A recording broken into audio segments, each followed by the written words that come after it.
Hello and welcome. I'm excited to walk you through one of the most eye-opening productivity books in recent years, Mind Management, Not Time Management by David Kadavy. Now, I know what you're thinking. You've probably heard about time management 1,000 times. Wake up early, use a planner, don't check your email first thing in the morning. And yes, those things can help. But here's the thing. Time management misses the real problem. What if I told you that managing your time is actually the wrong solution? What if the real issue isn't when you do things, but how your mind is functioning when you do them? That's exactly what David Kadavy discovered after struggling for years to be productive, despite following every time management system under the sun. His breakthrough? Stop managing time. Start managing your mind. Over the next hour, we're going to explore what that means, why it works, and how you can actually apply it to your life starting today. Let's start with a simple question. Have you ever had a perfectly organized schedule and still felt unproductive? You blocked out time for the important project, you turned off notifications, you made your coffee, and yet nothing happened. Or what did happen felt slow, strained, and exhausting. That's because time is a container, not the problem. Think about it this way. Imagine you have a 2-hour block of time to write. That's your container. But if your mind is scattered, if you're thinking about 3 other projects, if you're emotionally drained, or if you're hungry and uncomfortable, those 2 hours aren't worth much. You might produce mediocre work, you might produce nothing at all. On the flip side, have you ever experienced flow? You know that state where time seems to disappear and you're completely absorbed in what you're doing? Maybe it's been working on a passion project, playing a sport, or creating something. 4 hours pass like 45 minutes and you've produced incredible work. In that scenario, did time management help you? No. What mattered was your mind state. The illusion of control. Here's another way to think about it. Most time management systems assume you have 24 hours in a day, and if you just organize those hours correctly, everything will work out. But that's not how your brain works. Your mind has what Kadavy calls attention residue. This is a real psychological phenomenon. When you switch from one task to another, part of your attention stays behind. If you were just thinking about a problem at work and then you try to focus on a creative project, some of your mental energy is still back at work. It takes time to fully shift. So if your day is fragmented, if you're constantly switching contexts because your calendar is packed, your actual productive capacity shrinks, even if you're using all 24 hours. This is why some people who work 30 hours a week produce more than people working 60. It's not the hours, it's the quality of the hours. The real cost of busyness. There's another trap that time management often creates. Busyness becomes a status symbol. How are you? Someone asks. Oh, I'm so busy, you respond, as if it's a badge of honor. But here's the truth. Being busy and being productive are not the same thing. In fact, they're often opposites. When you're constantly busy, running from meeting to meeting, checking emails, responding to messages, your mind never settles into the deep focus required for real work. You're always in reaction mode, never in creation mode. This is what Kadavy calls time management for the sake of time management. You're organizing your schedule, but for what? To do more things? To cram more in? That's not a strategy, that's just more. The deeper realization is this. You can't time manage your way to a good life. A good life comes from doing meaningful work, building real relationships, and having space to think and create. And none of that fits into a traditional time management framework. To understand how to manage your mind, you first need to understand how your mind actually works. Kadavy draws on cognitive science here, particularly the concept of System 1 and System 2 thinking. System 1 is your automatic brain. It's fast, intuitive, emotional, and always running in the background. When you recognize a friend's face, that's System 1. When you feel anxious about a presentation, that's System 1. It's the part of your brain that doesn't require conscious effort. System 2 is your deliberate brain. It's slow, logical, analytical, and requires focus and energy. When you're doing math in your head, writing a complex email, or learning something new, that's System 2. Here's the crucial point. System 2 is limited. You only have so much of it each day. It's like a battery that drains with use. Most of what we do on autopilot, checking social media, responding to emails, attending meetings, doesn't require much system too, so we assume we're not using up our mental energy. But we are, because every moment your mind is scattered, every notification you respond to, every task switch you make, they're all taxing your system to capacity. And by the time you sit down to do something that requires real focus, like creating something, solving a complex problem, or making an important decision, your battery is nearly empty. Attention as your most valuable resource. This is where Kadavy makes a radical shift in thinking. If time is limited, so what? Everyone has 24 hours. Time is equally distributed, but attention? Attention is not equally distributed. Your attention is unique to you, and it's your most valuable resource. Think about what draws your attention. What captures your focus without effort? What makes you lose track of time? Those things reveal what you care about, what you're good at, and what brings you alive. Most time management systems ignore this entirely. They treat all tasks as equivalent, all just filling slots in your calendar. But they're not equivalent. Some tasks require your best attention. Some are just busy work. Some drain your mental energy. Some energize you. When you're managing your mind, you're not trying to fit more in. You're trying to allocate your best attention to your most important work. The myth of multitasking. Let's talk about something everyone pretends to do, but almost nobody can actually do well: multitasking. You know that feeling when you're multitasking? You're answering emails while on a call, while thinking about your next meeting. You feel productive. You're doing things. But here's what's actually happening. You're rapidly switching between tasks, and each switch has a cost. Neurologically, your brain can't actually process two conscious tasks simultaneously. When you think you're multitasking, you're actually task switching, and that switching costs you time and reduces the quality of your work. Studies have shown that it takes an average of 23 minutes to fully refocus after an interruption. That's not made up. That's real research. So if you're constantly switching between email, messaging apps, and your actual work, you're spending most of your day just getting refocused. The solution? Stop trying to do multiple things at once. Instead, manage your mind so that you can do one thing at a time with full focus. Yes, one thing. Revolutionary, I know. Pillar 1. Energy management. Okay, so you understand that your attention and mental energy are limited. The first pillar of mind management is actually taking that seriously and protecting your energy. This isn't mystical, it's practical. Your energy varies throughout the day. Most people are sharpest in the morning. Some people hit their stride in the afternoon. A few are night owls. Kadavy calls this your chronotype, and it's not something you can overcome through willpower alone. The first step in mind management is knowing when your best energy is available. If you're a morning person, protect your mornings. Don't waste them on emails or meetings if you can help it. That's when your system 2 is strongest, when you can do your best creative work. Schedule your most important, most difficult work then. If you're an afternoon person, you've got permission to stop feeling guilty about not being productive at 6 a.m. But here's the tricky part. You can't just have good energy. You have to cultivate it. And that means managing the basics. Sleep. Seriously, your ability to focus, to make good decisions, to access your creativity, it all depends on sleep. And yet, sleep is often the first thing people sacrifice in the name of productivity. That's backwards. If you're not sleeping well, no amount of time management is going to fix that. Then there's movement and exercise.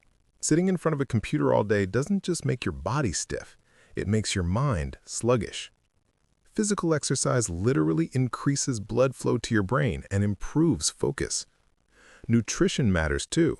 If you're running on sugar and caffeine and skipping meals, your energy will spike and crash, and your attention will be scattered. And then there's what Kadavy calls attentional residue recovery, which is a fancy way of saying, give your mind a break. Your mind needs downtime, not forced meditation or structured relaxation necessarily, but actual breaks where you're not consuming information or producing output. A walk outside, time in nature, a hobby, cooking, whatever genuinely relaxes your mind. Here's why this matters. When you're constantly stimulated, constantly working, constantly consuming, your mind never settles.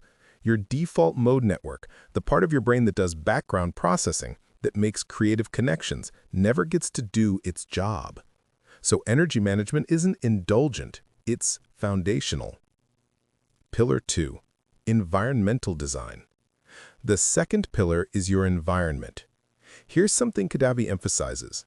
Your environment is either supporting your focused attention or it's competing for it. Every notification on your phone is competing for your attention. Every open tab on your computer is competing for your attention. Every item on your desk that's not related to what you're doing is competing for your attention. Your brain is constantly scanning your environment for threats, for novel stimuli, for information. It's like having someone constantly tapping you on the shoulder. Hey, look at me, I might be important. Most people try to overcome this through willpower. I'll just ignore the notifications, they tell themselves. But that's exhausting. That's using your limited System 2 energy to resist your environment instead of using it for actual work. The easier solution? Design your environment so that it doesn't compete for your attention. Practically, this means turn off notifications. Not sometimes, completely. You can check things on your schedule, but notifications checking things on their schedule is a losing game. Close unnecessary browser tabs and applications. Each one is a small cognitive drain. Clear your desk of anything that's not related to the task at hand. Put your phone in another room if you need to. If you work from home, have a specific place where you work, not your couch where you also watch TV. Your brain learns to associate certain environments with certain types of thinking. If you're at an office, consider noise-canceling headphones, not just to block sound, but as a signal to others and yourself that you're in focus mode. But environmental design goes beyond just removing distractions. It's also about putting your important work in the path of least resistance. If you want to write every morning, have your document open on your computer when you sit down. Have coffee ready. Have everything set up so that the easiest thing to do is the work you want to do. Conversely, if you want to reduce time on social media, make it harder to access. Delete the app from your phone. Log out so you have to type your password. Any friction you add reduces mindless consumption. Pillar 3. Intention and attention direction.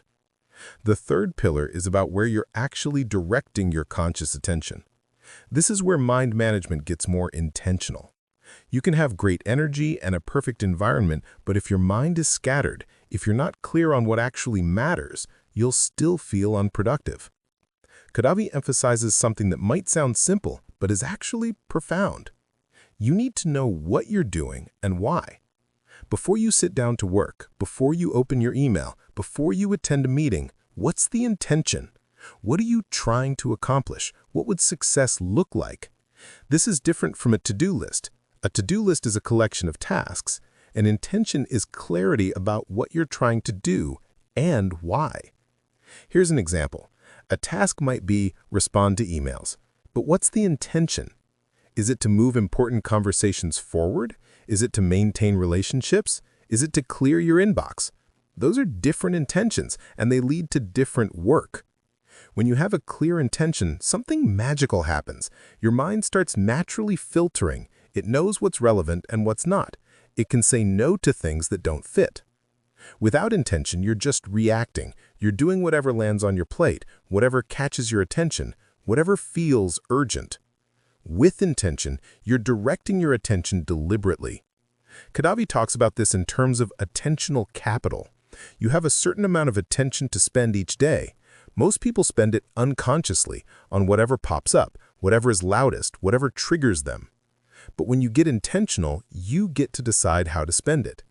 Your most important work gets your best attention. Your relationships get real presence. Your rest actually feels restful because you're not anxious about what you're not doing. The weekly reset. Okay, so how do you actually do this? Kadavy proposes something called the weekly reset, which is a framework for bringing these three pillars together. Once a week, Sunday evening works well, but anytime works, You spend 30 to 60 minutes doing a reset. First, you reflect on the previous week. What work did you do? What felt energized? What felt draining? Were you spending your attention on things that mattered? What got hijacked by urgency? This isn't judgmental, you're just noticing. Then you look at the week ahead. You think about your key objectives. What actually matters this week? Not everything, the 3 to 5 things that really matter. And here's the key. For each major objective, you identify when you're going to work on it. Not vague sometime next week, specific time blocks. You're also thinking about your energy. When is your energy strongest? What energy drains are coming up? Do you need to schedule recovery time? And you're thinking about your environment. What distractions are likely? How can you set yourself up for focus? This isn't a rigid schedule. You're not trying to time manage. You're creating a framework for focus. The daily practice. Then there's a daily practice that flows from the weekly reset. In the morning, maybe for just 10 minutes, you get clear on your intention for the day. Not everything you're going to do, that's already planned from your weekly reset. You're just reminding yourself, what's my primary focus today? What would success look like? Throughout the day, you check in. Are you drifting from your intention? If so, gently redirect. And critically, you're protecting your focus. No unplanned email checking during focus time. No just quickly checking your phone. These are the small acts of attention protection that compound. At the end of the day, you do a brief review. Did you focus on what mattered? Did anything hijack your attention? What will you do differently tomorrow? This isn't about being rigid or perfect. It's about creating a feedback loop where you're becoming more conscious about your attention and how you're spending it. Saying no. A big part of mind management that Kadavy emphasizes is the power of saying no. Time management often assumes you're trying to fit more in. Mind management knows that the real solution is doing less, but better. Every yes to one thing is a no to something else. If you say yes to every meeting, every project, every request, you're saying no to focus. You're saying no to depth. You're saying no to the work that actually matters. But here's the hard thing. It often feels selfish or lazy to say no. Kadavy reframes this. Saying no isn't selfish, it's clarity. It's respecting your own time and energy enough to allocate it to what matters. And here's the thing. Most of the things people feel obligated to say yes to, they probably don't need you to say yes. Someone else can do it, or it doesn't need to happen at all. The first time you say no to something, it feels risky. The second time, it gets easier. Pretty soon, you realize that the world didn't end and your focus actually improved. The weekly review and iteration.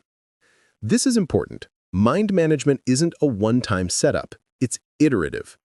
Every week, you're reviewing what worked, what didn't. How can you adjust? Maybe you thought you'd have energy for 2 major projects, but you only had energy for 1. That's information. Next week, you plan accordingly. Maybe you thought you'd be distracted by social media, but it wasn't the problem. It was random check-ins with colleagues. Now you plan differently. Over time, through this iterative process, you get better at reading your own energy, at protecting your attention, at knowing what's really possible for you. And here's what happens. You stop being frustrated with yourself. With time management, if you don't get everything done, you feel like you failed. You weren't organized enough. You didn't work hard enough. With mind management, you're working with reality. You understand that you have limited attention. You're allocating it intentionally, and the work you do produce is higher quality because your mind is actually focused. Mind management and creativity. One of the most powerful applications of mind management is in creative work. If you're a writer, a designer, an entrepreneur, or anyone who needs to generate new ideas, creativity requires something that time management often destroys: spaciousness. Your mind needs room to wander, to make unexpected connections, to sit with a problem without immediately trying to solve it. When you're in constant reaction mode, when your attention is fragmented, that's impossible. Your brain is in survival mode, not creative mode. Kadavy talks about something called incubation periods. You encounter a problem, you think about it deliberately, but then you step away. You do something else. Your mind keeps processing in the background. And then, hours or days later, while you're in the shower or going for a walk, the answer comes to you. This sounds like procrastination, but it's not. It's actually how human creativity works. But here's the thing. This can only happen if you've built it into your system. If your entire week is packed with meetings and emails, there's no space for incubation.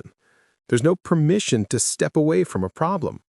When you're managing your mind, you create space deliberately. You work on the problem during your focus time, but you also give yourself permission and time to let it incubate. This is why breaks aren't wasteful. They're productive. They're when your brain does its best work. Mind management and relationships. Another area where mind management really shines is in relationships. Think about this.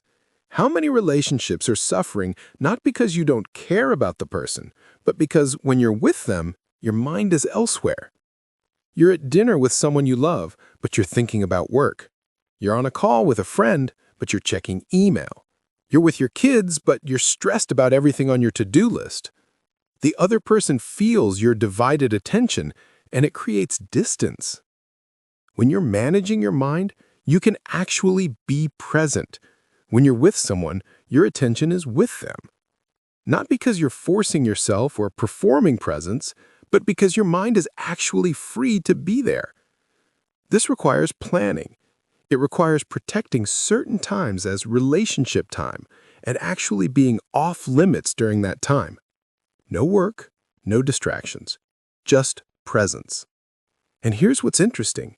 People can feel the difference. It's not about duration. A 30-minute walk where you're fully present is better than 3 hours where you're half checked out. Mind management and learning. Kadavy also applies mind management to learning. If you want to learn something, a new skill, a new language, a new body of knowledge, you need focus over time. Most time management approaches to learning look like find time to study, fit it into your schedule. Mind management looks more like what's your intention? Why do you want to learn this? How often can you focus on this without burning out? What's your environment for learning? And critically, you're not trying to cram everything in. You're creating sustainable focus over time.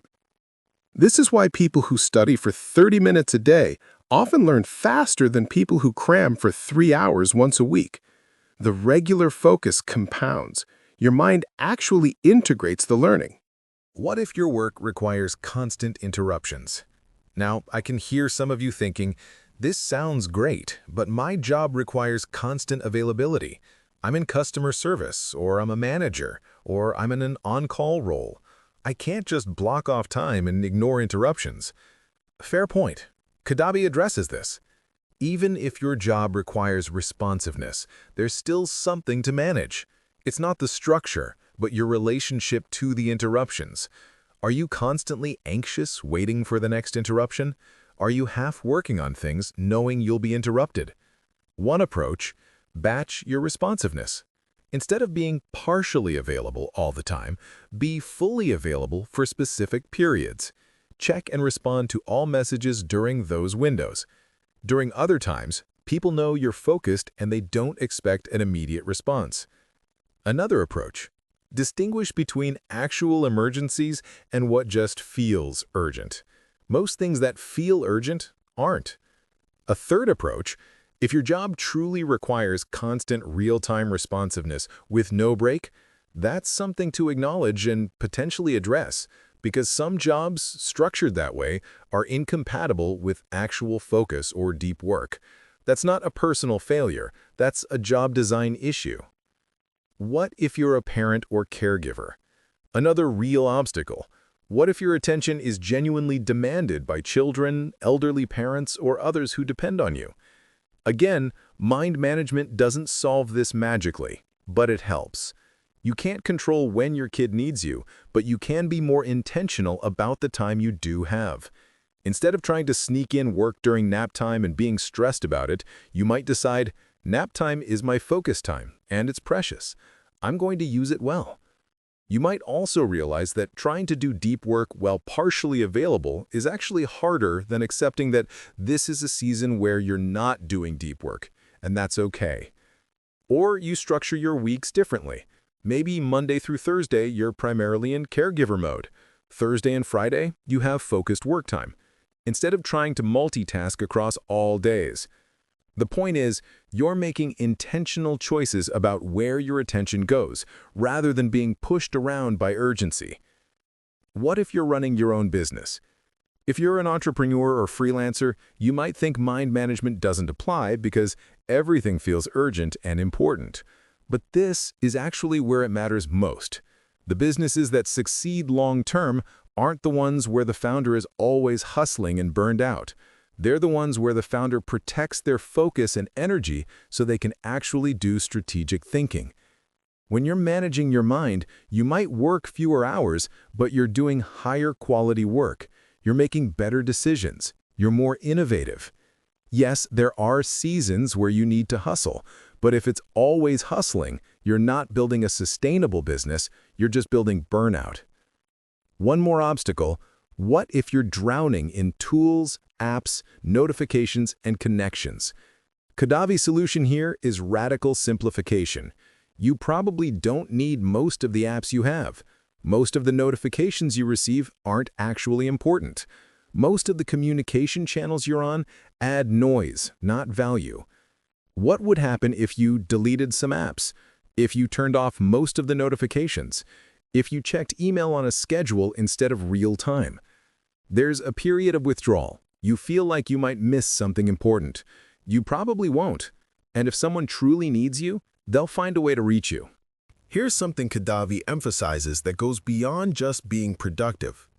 When you're managing your mind, you're not just getting more done.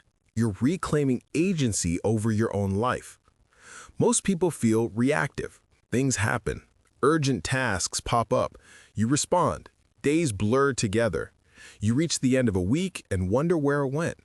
That's not really living. That's just reacting. When you're managing your mind, you get to decide. You get to choose what you focus on. You get to say no to things that don't matter. You get to protect the time and energy for work that's meaningful to you. This is why Kadavy frames it as mind management, not productivity optimization or time management. It's not about producing more. It's about directing your attention toward what's actually important to you. The relationship between attention and happiness. There's also a deep connection between where your attention goes and your overall well-being. If your attention is constantly scattered, constantly consumed by urgency and noise, you don't feel good. You feel anxious, unfocused, and ineffective. When your attention is directed deliberately, when you're focused on what matters, when you're present with people you care about, when you have time for rest and reflection, you feel better. It's not just about productivity. It's about the quality of your life. And here's the thing. You think you don't have time for these things, but you do. You just have to manage your mind to protect that time. The long-term benefits. Kadavy points out that the benefits of mind management compound over time. A week of focused work is good, but a month of focused work, that's when real things start to happen. A year, you can build something substantial. Most people never experience this because they're always starting over. They get organized, then lose the structure, then feel guilty, then start again. They never actually build momentum. But when you establish a sustainable practice around mind management, when it becomes how you work rather than something you're trying, the results become obvious. You complete projects, you develop expertise, you build relationships, you feel effective. Let me recap the core principles of mind management that Kadavy emphasizes throughout the book. First, attention is your most valuable resource, not time. Time is fixed. Everyone gets 24 hours. Attention is what matters. Protect it like your life depends on it, because your quality of life does. Second, Your environment shapes your attention. You can't willpower your way past a distracting environment. Design your environment to support focus, not compete for it. Third, energy management comes before task management. You can't focus if you're exhausted, hungry, sleep-deprived, or moving too fast. Sleep, exercise, nutrition, and breaks are foundational. Fourth, intention creates direction. Knowing why you're doing something, what success looks like, lets your mind naturally filter and prioritize. Fifth, saying no is actually productive. Every yes to the wrong thing is a no to the right thing. Protecting focus means saying no to things that don't matter. Sixth, this is iterative, not fixed. You're not trying to create a perfect system once and then execute it forever. You're continuously observing and adjusting based on what works for you. And seventh, mind management isn't selfish. When you manage your mind, you do better work. You're more present with people. You contribute more meaningfully. It benefits everyone.